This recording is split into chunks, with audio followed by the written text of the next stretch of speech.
ఆ పండుగను దృష్టిలో పెట్టుకుని ప్రత్యేకంగా ముఖ్యమంత్రి గారు నాకు స్పష్టంగా చెప్పి పండుగ కంటే ముందే ఈ రెసిడెన్షియల్ స్కూల్స్ అన్నిటిని కూడా మనం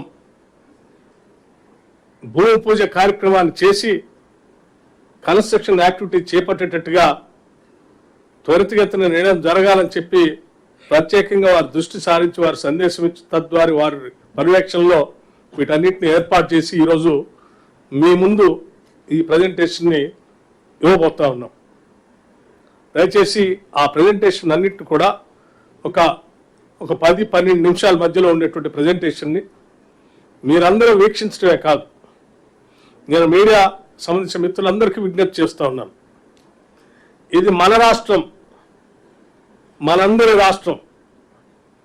మన పిల్లల బంగారు భవిష్యత్తు కోసం రాష్ట్రం పెద్ద ఎత్తున నిధులు సేకరించి ఇటువంటి రెసిడెన్షియల్ స్కూల్స్ని కట్టుకుంటూ ముందుకు పోయే ఈ కార్యక్రమాన్ని విరివిగా కొద్దిగా పాజిటివ్ థింకింగ్తో ప్రాచుర్యం కల్పించి ప్రజల మధ్యకి తీసుకొని వెళ్ళవలసిందిగా నేను మీ అందరికీ విజ్ఞప్తి చేస్తూ ఉన్నాను.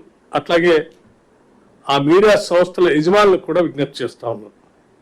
దయచేసి ఆ ప్రజెంటేషన్ని స్టార్ట్ చేయవలసిందిగా మనోజ్ ప్లీజ్.